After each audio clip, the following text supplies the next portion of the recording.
올해 버섯 재배를 위한 느타리 종균 직접 만든 것입니다. 처음 도전하다 보니 시행착오가 있어 2달 전 같은 날 만든 것이지만 이렇게 차이가 들쭉날쭉합니다. 배치 살균할 때 물이 많이 들어간 것은 상대적으로 배양 속도가 더 느린 것 같습니다. 꼭 시행착오를 겪어야 발전이 있는 것 같습니다. 느타리 버섯이든 새송이 버섯이든 아니면 표고버섯이든 돈 주면 근처 마트에서 큰 돈 들이지 않고 사 먹을 수 있습니다. 텃밭 농사 다른 채소나 과일도 마찬가지일 것입니다. 어느 것이나 노력과 투자비에 비하면 사 먹는 것이 품질도 좋고 값도 싸게 칩니다. 다만 내가 지어보고 만들어 보는데 그 이가 또 재미가 있습니다. 특히 느타리 올라오는 것 정말 신납니다. 이게 바로 꽃입니다. 이번에 얘기 드리러 가는 느타리를 키우기 위한 씨앗이라 할 수 있는 종균도 한 병에 3,000원 내외로 거기에다 배송비 주면 구할 수 있습니다.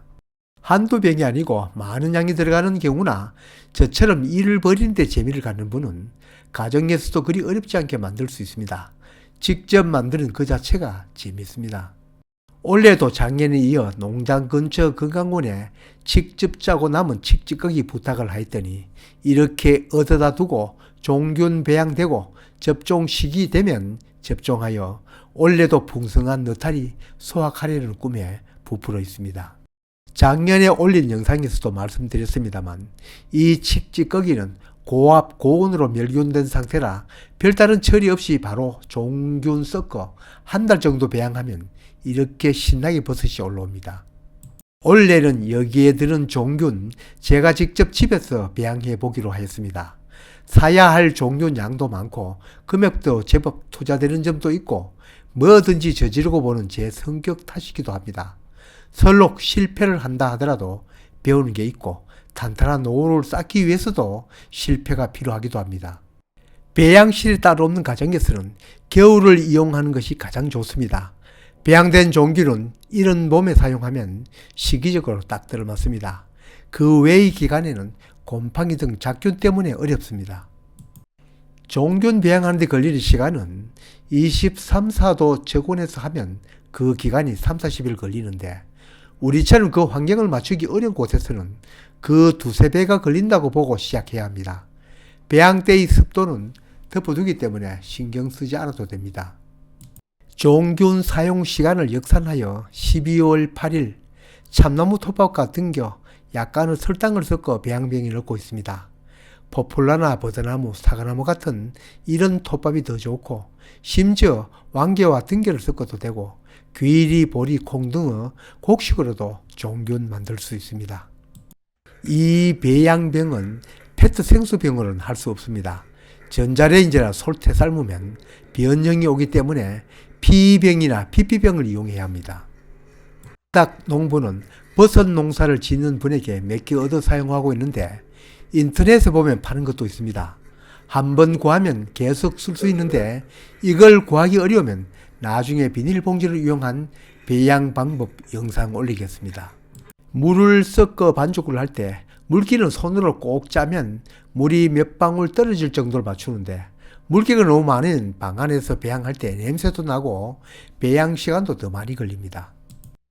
고루 섞은 것을 병에 넣고 꼭꼭 눌러 놓고 가운데 손가락보다 더 굵은 막대기로 구멍을 내어 놓습니다. 버섯균도 숨을 쉬기 때문입니다. 구멍 안 낸다고 안 되는 건 아닙니다.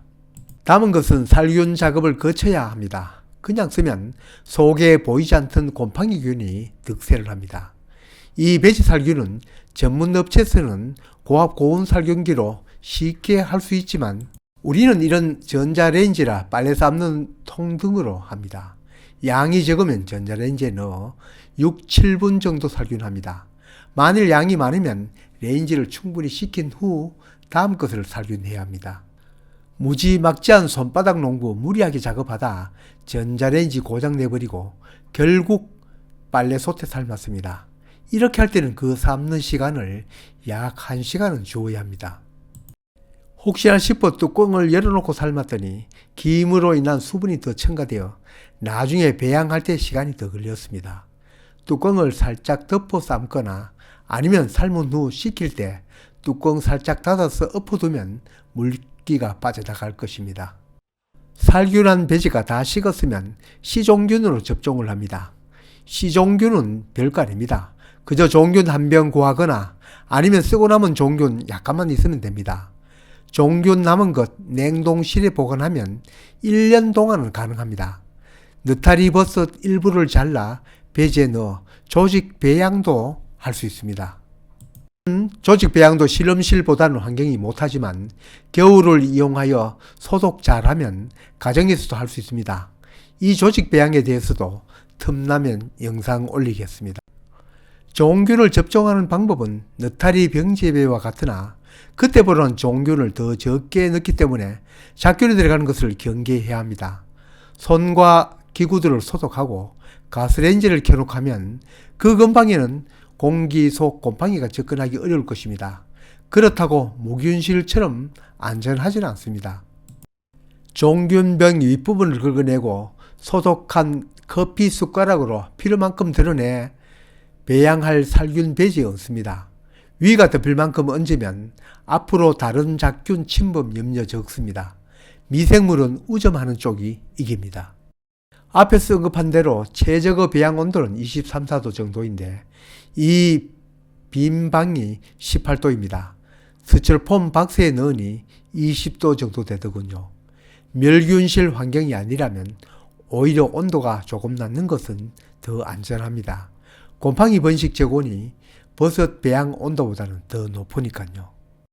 버섯도 산소가 필요한 호기성 생물입니다. 다만 버섯이 발생될 때는 공기도 빛도 습도도 많이 필요하지만 배양할 때는 가끔 열어보는 정도로도 충분합니다. 접종 일주일째인데 똑같은 병에 들어있어도 어떤 것은 제법 배양이 되었는데 벌써부터 차이가 있습니다. 넣는 것은 삶을 때 물이 많이 들어가서입니다. 다음에는 물이 들어가면 빼서 접종을 해야겠습니다. 상단 왼쪽 작은 병과 그 뒤 큰 병은 감자 한천 배제 새송이 버섯 조직 배양해 본 것인데 이 감자 한천 배제 조직 배양한 것은 실패하였습니다. 텃밭 배지에 바로 한 것은 아직 모르겠습니다. 접종한 지 50일째. 이건 배양이 잘 된 것이고 이건 배양 속도가 늦는 것입니다. 이런 걸 미리 예견하여 2달 반 전부터 배양에 들어가서 아직 작업하기 20일이 남았으니 식찌꺼기에 접종하는 양은 충분할 것입니다. 이제 2월 하순이면 본격적인 작업에 들어갑니다. 작년에도 이 버섯 발생 영상 만들어 올렸습니다만 올해는 작년과는 살짝 다른 방법으로 재배해 보겠습니다. 실내 재배에 더 적합한 방법을 찾아보겠습니다. 이건 느타리 버섯 종균을 이용하여 배지 살균하여 번식시키는 단순한 방법이지만 새송이나 표고버섯 등 다른 버섯도 종균을 이용하여 얼마든지 여러 병의 종균을 만들 수 있을 뿐만 아니라 이 병 자체 배지 윗부분을 긁어내고 스프레이 한번 뿌려두면 느타리 버섯이 발생합니다. 이름 그대로 버섯 병재배인 거죠. 종균 없이 버섯 하나만 있어도 이를 조직 배양하여 종균을 만들 수 있습니다. 하지 않을 때는 언제나 어려워 보입니다. 그러나 하고 보면 모든 것이 콜럼버스 달걀과 같습니다.